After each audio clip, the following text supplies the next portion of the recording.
Docteur Denis Charbit, bonjour, Boker Tov. Boker Tov, bonjour. Alors avec vous, je voudrais que nous ayons une sorte de dialogue franc ce matin autour de cette fameuse loi fondamentale sur Israël, État-nation du peuple juif, qui continue à susciter la polémique, on l'a vu à travers les protestations de la communauté druze en Israël. Et la première question que je voudrais vous poser, c'est en consultant la loi, qu'est-ce qui vous gêne parmi les clauses, parmi les articles de cette loi? Quel est l'article qui vous pose problème et qui pose problème selon vous dans cette loi sur l'État-nation? Alors, je dirais qu'il y a deux problèmes fondamentaux. L'un qui, je dirais, est purement politique. Le second, effectivement, relève d'une philosophie de principe. Alors, commençons par l'aspect politique. Je pense que, et je suis certain que vous serez d'accord avec moi là-dessus, Daniel, que Netanyahou excelle à polariser l'opinion publique israélienne. Il n'a de cesse de la diviser, de mettre en avant des problèmes qui sont effectivement fondamentaux et d'essayer non pas de faire consensus, mais de diviser parce que ça lui sert dans l'opinion. Alors, c'est de bonne guerre, on va dire. Mais c'est de bonne guerre parce qu'on peut dire que de l'autre côté, la gauche aussi ne se gêne pas avec lui. Non. Sur ses affaires privées, sur ses affaires judiciaires, pas sur cette affaire-là. Mais ce que je veux dire, c'est que s'il s'agit de faire valoir tel ou tel projet de loi, comme je dis, encore une fois, c'est de bonne guerre, c'est un homme politique, il veut être réélu très bien. Et puis il a une majorité confortable. Oui, bien sûr. Mais je dis que sur des affaires, sur des sujets qui sont fondamentaux, comme le caractère de l'État juif d'Israël, c'est pas une loi comme une autre, c'est une loi fondamentale, vous l'avez rappelé, mais c'est au-delà du fait que c'est une loi fondamentale avec un statut spécial à la Knesset, elle porte sur un sujet qui est fondamental, pour pas dire fondateur, de l'ordre d'une déclaration d'indépendance. Or, toute la différence, c'est quoi? Si je compare d'ailleurs les deux documents, la déclaration d'indépendance a été signée par tous les représentants du Yishuv, de la communauté juive, des communistes aux ultra-orthodoxes, en passant par les sionistes religieux, laïcs, de gauche, de droite, révisionnistes, etc. D'ailleurs, une petite précision, dans la déclaration de l'indépendance, il n'y a pas la signature d'un seul représentant du monde arabe. Bien sûr, non, tout à fait. Mais c'est évident, pas du monde arabe, des Arabes de Palestine. Oui, qui pourraient représenter à l'époque même déjà une partie de la population israélienne, on va dire, de facto. Ah ben en mai 48, ils sont même la majorité en Palestine, voilà, mais bon, c'est une autre affaire. Non, mais bien sûr qu'à ce moment-là, nous sommes dans une étape de compétition en 1948, et pour autant, qu'est-ce qui est dit? Première partie de la déclaration d'indépendance. Tout ce qui concerne le caractère juif de l'État d'Israël, la justification du sionisme. Pourquoi nous méritons un État sur cette terre et pas ailleurs, ok?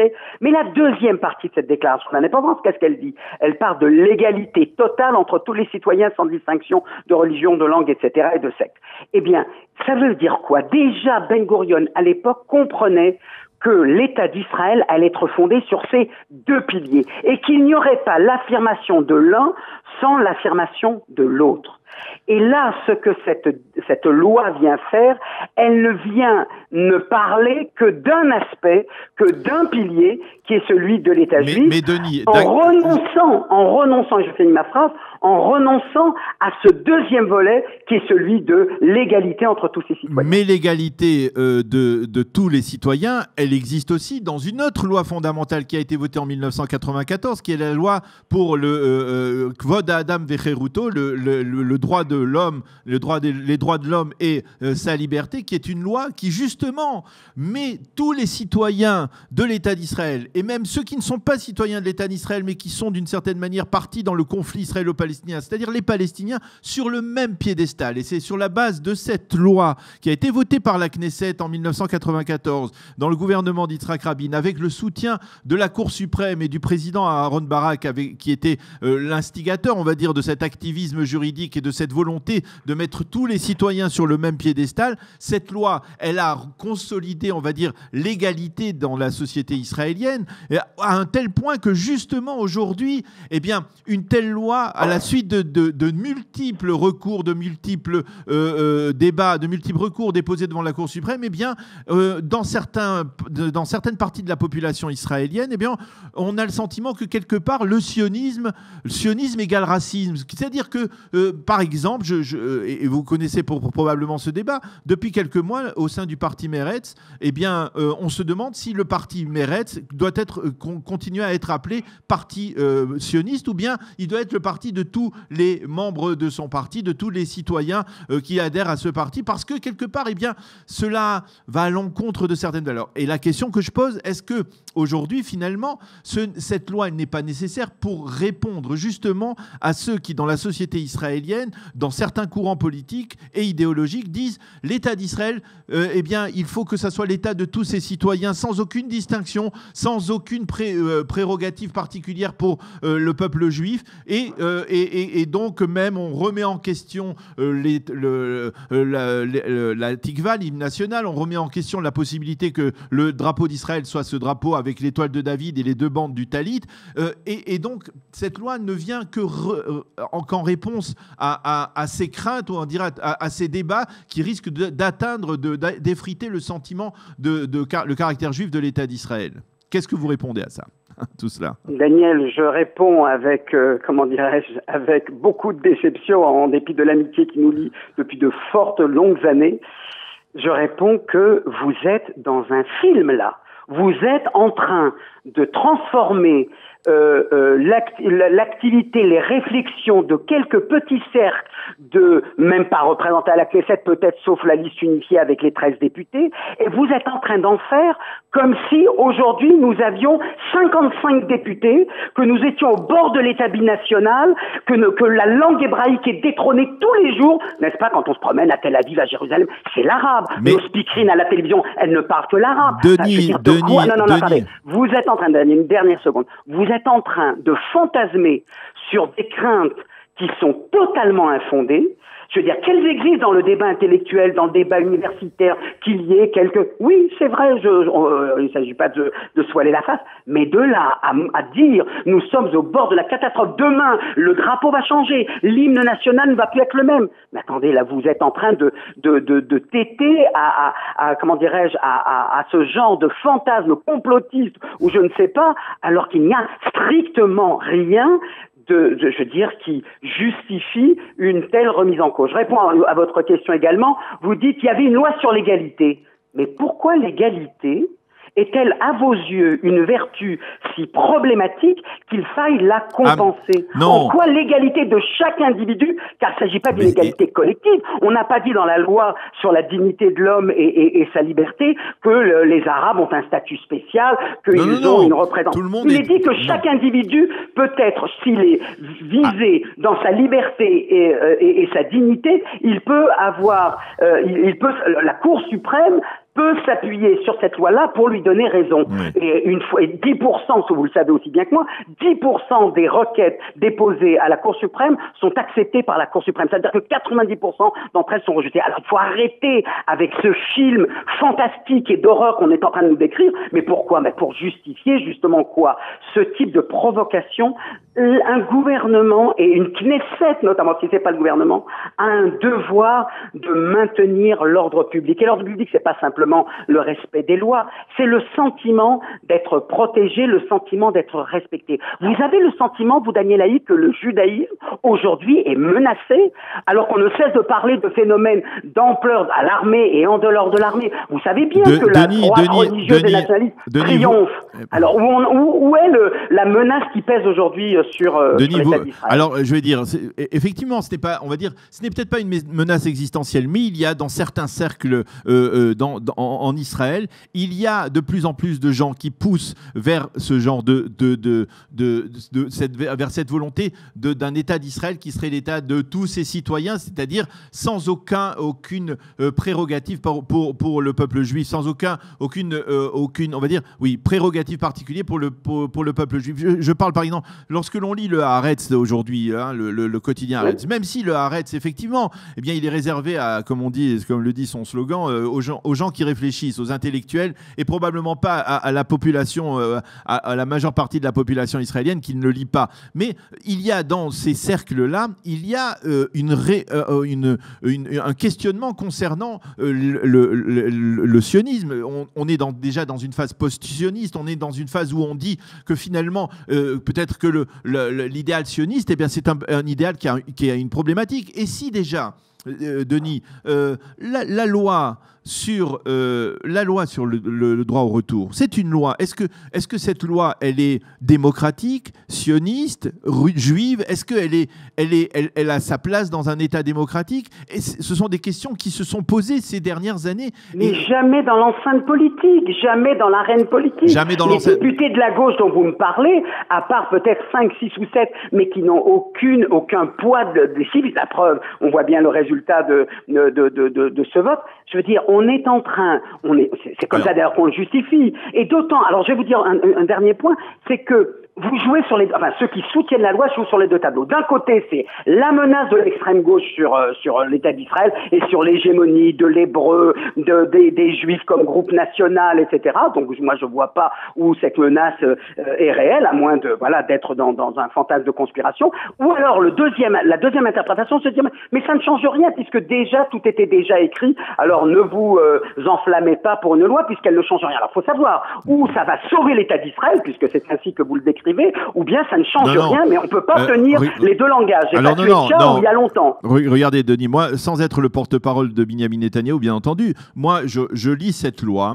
Et je n'y trouve pas le moindre zeste de racisme, de xénophobie, d'atteinte à une des minorités quelconque. Cette loi, elle ne vient pas porter atteinte à une minorité. Elle vient, et je vous dis franchement, je l'ai expliqué hier soir à un ami qui est le député Shabib Knaan, qui a perdu son fils l'année dernière dans l'attentat sur le mont du Temple, qui est druze, un ancien député druze. Je lui ai dit, mais dans la loi, il n'y a rien qui mentionne, qui pourrait porter la moindre atteinte à la contribution des Druzes dans la société israélienne, à la contribution des Druzes dans l'armée israélienne.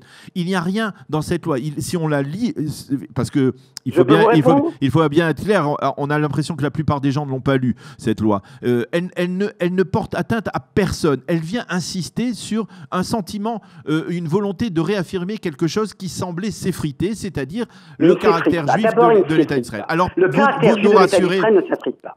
Il ne s'effrite pas, je vous rassure, il ne s'effrite pas. Au contraire, c'est plutôt la conviction qu'on a de notre côté, c'est que c'est les libertés fondamentales qui sont en train de s'effriter. Un tel n'a pas le droit de se présenter devant une école pour discuter, etc. Dans l'armée, on voit comment ils se sentent de plus en plus brimés, etc. Donc le problème, il ne me semble pas que la réalité soit de ce côté. Mais je vais vous répondre directement sur votre question. La loi ne présente aucun problème. Et je vais vous dire où elle en présente.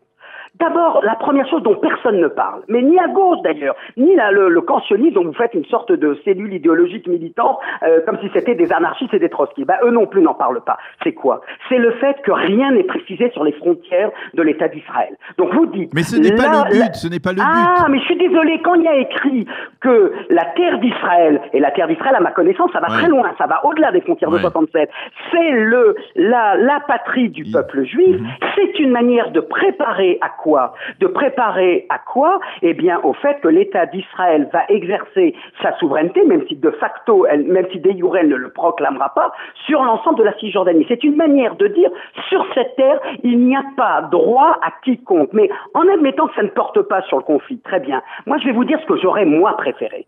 Et vous allez voir où je suis beaucoup plus attaché que vous, je le reconnais, humblement, au principe de l'égalité entre les citoyens. La question, le problème est le suivant. Premièrement, il faut bien comprendre qu'il y a dans l'État d'Israël tel qu'il est conçu, dès le départ, une anomalie que je respecte et que je justifie. Mais elle n'en est pas moins une anomalie dans le concert des pays démocratiques. C'est le fait que les habitants du pays, tous les habitants du pays, ne forment pas une nation et un peuple. En France, vous avez des Français. En Italie, vous avez des Italiens. En Israël, vous avez des Israéliens. Mais la notion de peuple israélien n'existe pas juridiquement et elle n'est pas ressentie comme telle par les Arabes et les Juifs de ce pays. Nous ne formons pas un même peuple et une même nation. Nous sommes deux peuples, deux nations dans le même territoire. Ok ? À partir de là, à partir du moment où il y a cette séparation qui existe, nous devons veiller, comme à la prunelle de nos yeux, à ce qu'aucune distinction ne soit faite entre les uns et les autres concernant leurs droits. D'autant qu'on sait bien que les Arabes de Palestine, donc aujourd'hui Arabes israéliens, avaient également des prétentions sur cette terre. On ne peut pas le nier dans l'histoire, ça a été le cas. Eh bien, moi, ce que j'aurais fait, justement dans le but de rassembler, de réunifier, précisément parce que nous avons des tensions énormes, idéologiques et qui remontent à loin, avec des morts autour de part et d'autre. Eh bien, j'aurais souhaité, mais je ne suis pas député et même ma position n'est pas partagée, ni par 10, ni par 20, ni par 40 députés aujourd'hui. J'aurais établi l'État d'Israël et l'État du peuple juif et de la population arabe d'Israël. Et là, vous auriez dit quoi aux Arabes israéliens? Ce pays est le vôtre. Alors, je ne dis pas qu'il fallait dire du peuple palestinien. Bien entendu que je suis complètement sioniste là-dessus pour déclarer que l'État d'Israël réalise les droits nationaux du peuple juif. Mais de là à exclure...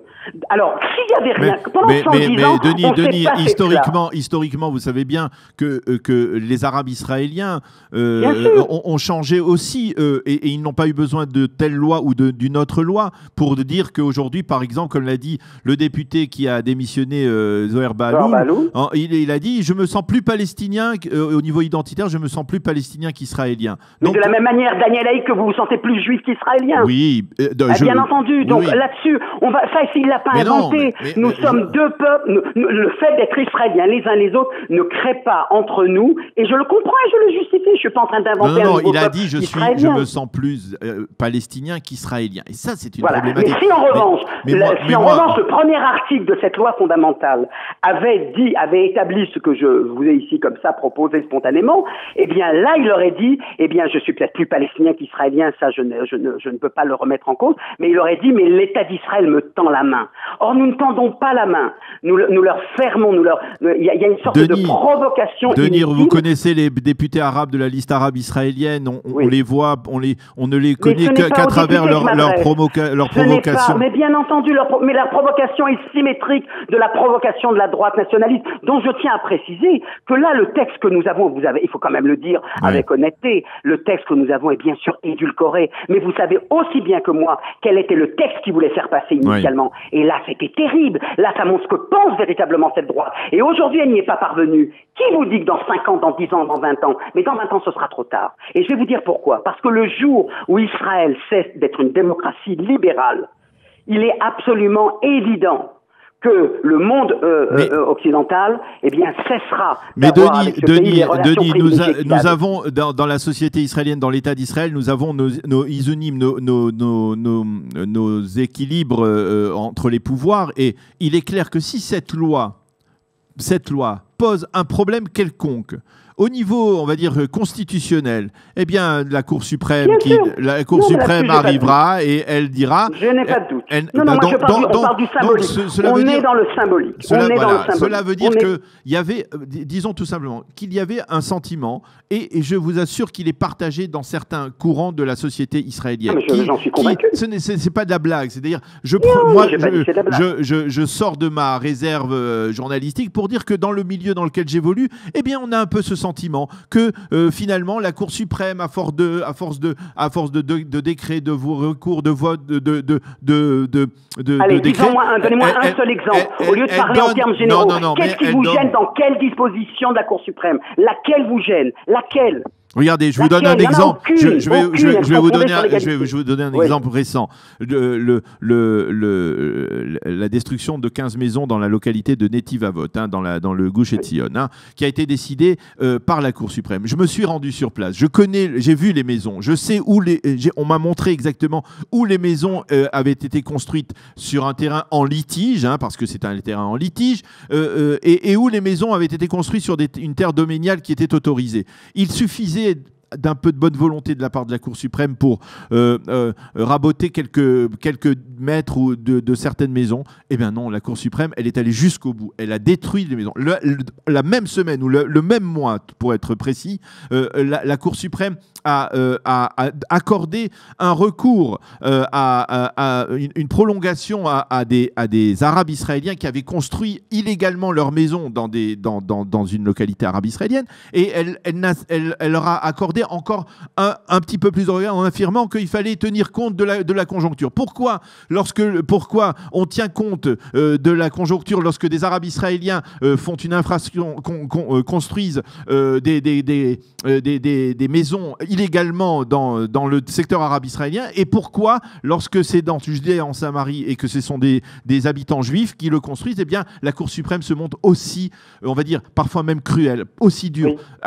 Voilà. Et ça, c'est quelque chose que l'on ressent dans certains milieux. Oui, mais ça, c'est de l'idéologie. Ce que vous faites là, Daniel, c'est de l'idéologie. Puisque ce qu'il faut, là, à ce moment-là, sur cette question-là, c'est voir combien de maisons ont été détruites en secteur arabe, combien de maisons ont été détruites en secteur juif. Vous n'allez pas quand même oser dire, puisque vous êtes journaliste, que le nombre est identique. Alors qu'il y ait des décisions qui vous plaisent, des décisions qui me déplaisent, mais c'est normal, c'est comme ça qu'une Cour suprême doit fonctionner. Elle n'est pas là pour faire plaisir aux uns et aux autres, elle est là pour arbitrer. Parfois on pense qu'elle a tort, parfois on pense qu'elle a raison, c'est tout à fait normal, on a le droit de mettre en cause. Mais je dirais de là de la même manière, pour revenir, parce qu'on pourrait discuter effectivement longtemps, il y a dans certains publics, y compris dans ce public qui est dans la majorité aujourd'hui, qui gouverne aujourd'hui, il y a ce sentiment que quelque part, cette loi n'est qu'une réponse à la loi dont je parlais tout à l'heure de 94, et que s'il n'y avait pas eu besoin de mentionner cette loi, si à l'époque la gauche israélienne, avec le soutien de la Cour suprême et du professeur Aaron Barak, eh bien n'avait pas eu besoin de mentionner cette loi qui, on aurait pu se référer à la fois et à l'époque aussi également sur la déclaration de l'indépendance, mais on a senti le besoin de le faire pour dire on est l'État de tous les citoyens et que j'espère bien que pour vous l'État de tous les citoyens, mais bien sûr, mais de la même manière qu'à l'époque, personne n'a protesté contre le vote de cette loi, eh bien aujourd'hui, si la majorité israélienne, la majorité au niveau politique veut faire voter une loi qui insiste sur le caractère juif de l'État d'Israël ou sur l'État-nation, l'État d'Israël comme État-nation du peuple juif, eh bien normalement on ne devrait pas protester puisque cette bonne guerre, ça fait partie des prérogatives politiques, des résultats. Non, parce que l'une ouvre la porte à des discriminations, l'autre non. La loi sur la liberté et la dignité de l'homme, elle n'est pas une loi sur les Arabes. Elle est une loi qui était la première, il faut bien comprendre. D'abord, elle a été votée par une majorité absolue, beaucoup plus importante que les 62 députés. Non, je m'excuse, je ne crois pas, Denis. Je pense que la loi a été votée par Shamir. Elle a été votée sur le gouvernement Shamir à la veille de sa démission avec Dan Meridor et le ministre. Alors, écoutez, je veux pas dire, je ne connais pas, mais il me semblait que cette loi, justement, contrairement à celle-là, n'avait pas été votée par une majorité absolue. Mais enfin, bien sûr qu'elle a été votée par une majorité absolue. Peut-être je peux me tromper. Mais ce que je veux dire, en tout cas, c'est que c'est une loi qui était la première des lois à offrir aux citoyens des garanties. Il faut bien comprendre, on n'a pas de constitution en Israël, vous le savez aussi bien que moi. On n'a pas de constitution, on n'a pas de droits sociaux reconnus comme loi fondamentale, on n'a pas la liberté n'était pas reconnue comme liberté fondamentale. C'est la première loi qu'il a faite en 1992, ok ? Et cette loi, elle vous protège vous, comme elle me protège moi, elle protège tous les citoyens israéliens. Un point, c'est tout. Et là, il y a ici, comment dirais-je, une manière, je dirais, de diviser. Je vais vous dire la différence. Regarde, prenez la question du développement du pays et l'accent mis sur le développement des localités juives. C'était une pratique depuis 70 ans. Oui, mais la déclaration d'indépendance disait que le développement serait fait à la faveur de tous. Alors en pratique, c'est pas le cas, mais on pouvait quand même dire, alors on pouvait le justifier, des immigrants qui arrivent, ils arrivent de partout, il faut créer des localités, donc c'est normal qu'on privilégie la population juive, très bien. Mais on n'excluait pas le fait que le développement du pays était fait pour l'ensemble des citoyens israéliens. Aujourd'hui, nous avons gravé dans le marbre de la loi une clause qui dit que l'État d'Israël doit veiller et se préoccuper du développement des localités, ou encourage, n'est-ce pas, le développement des localités juives, un point c'est tout. Vous savez combien de localités arabes ont été créées depuis 1948 ? Oui. Zéro sauf Rahat et les petites villes pour transformer les bédouins nomades en sédentaires. Dans la population arabe d'Israël, pas une localité n'a été créée. Et vous voulez dire que le danger, c'est qu'il y avait trop de localités arabes qui étaient en train de grandir et de s'épanouir. Alors, d'un côté, on leur leur permet pas de se construire parce qu'on leur donne pas assez de terrain pour construire. Alors du coup, ils vont habiter à Afula et à Nazareth. Et à ce moment-là, vous avez des mouvements qui disent ah non, pas d'Arabes à Nazareth et pas d'Arabes à Afula. Enfin, c'est la quadrature du cercle. Vous pouvez pas d'un côté leur dire votre territoire municipal il s'arrête là et on l'étend pas, et de l'autre côté, puisqu'il n'y a pas de plan d'urbanisation qui leur permet de s'étendre, leur dire non mais vous n'avez pas le droit non plus de vous établir dans une localité juive. Vous voyez, c'est ça le problème aujourd'hui d'Israël, et c'est pas ce fantasme. Je veux dire, la possession de la terre par l'État d'Israël est de l'ordre de 97%. 3% de la terre est détenue par des Arabes. L'État d'Israël est en danger. Mais je veux dire, tout ça n'est que de la provocation. On est dans un climat préélectoral, et que Netanyahou l'ait fait avec sa coalition sur un sujet aussi important dans lequel il était capital d'avoir un consensus. Il était capital d'avoir un consensus. Eh bien, je trouve ça regrettable. Je trouve que, du coup, nous nous plaçons de plus en plus dans ce qu'on appelle aujourd'hui en sciences politiques des États démocratiques parce que les élus sont élus par le peuple, mais des États démocratiques illibéraux dans lesquels la liberté d'expression, dans lesquels la liberté de mouvement, dans laquelle les droits des individus et notamment des minorités sont de plus en plus ou bannis ou marginalisés. Vous avez raison, le texte ne donne pas forcément, on verra bien en tout cas dans les années à venir, à des discriminations, mais c'est l'esprit qui les anime qui est terrible, parce qu'il vient, et on appelait ça, et on l'a étudié ensemble, permettez-moi de rappeler ce souvenir, on l'a étudié ensemble sur les bancs d'université à Jérusalem en sciences politiques, c'est ce que Tocqueville appelait la tyrannie de la majorité. Vous avez la majorité et vous en profitez pour comment dire, enfin vous, pas vous personnellement, mais la loi telle qu'elle a été votée vient gratuitement, spontanément, dans un effort de division pour exciter quoi? Pour que la communauté internationale soit de plus en plus méfiante à l'égard du caractère démocratique de l'État d'Israël, pour mettre à mal de plus en plus l'indépendance de la justice, pour diviser encore un peu plus les juifs de gauche, les juifs de droite, pour diviser encore un peu plus les juifs en Israël et les arabes en Israël. Les druzes en particulier. Vous-même, on a tous été surpris de ce soulèvement que personne n'a prévu. Et vous voulez dire que c'est une loi qui est justifiée pour compenser des fantasmes de domination, d'hégémonie arabe dans l'État juif? Moi, je ne vois absolument pas ça aujourd'hui. Écoutez, Denis, nous aurions pu poursuivre ce débat encore longtemps, parce que c'est un débat qui prouve que véritablement on touche là à des grands principes et à véritablement au caractère de cet État d'Israël qui nous est cher à nous tous, hein, sans distinction de gauche, de droite, du centre, de religieux ou non, qui nous est cher, et peut-être qu'effectivement ça nous donnera une idée d'essayer peut-être d'organiser un débat, parce que ne serait-ce que même pour les Olim Hadashim qui ont parfois des difficultés à comprendre les fondements de ce débat, les fondements de l'État d'Israël même. C'est important de savoir exactement dans quel état ils se sont installés. En tout cas, merci beaucoup de nous avoir éclairés, et merci d'avoir participé à cette discussion ouverte et totalement honnête entre nous deux. Merci beaucoup, Denis, et bonne journée. Shalom. À bientôt.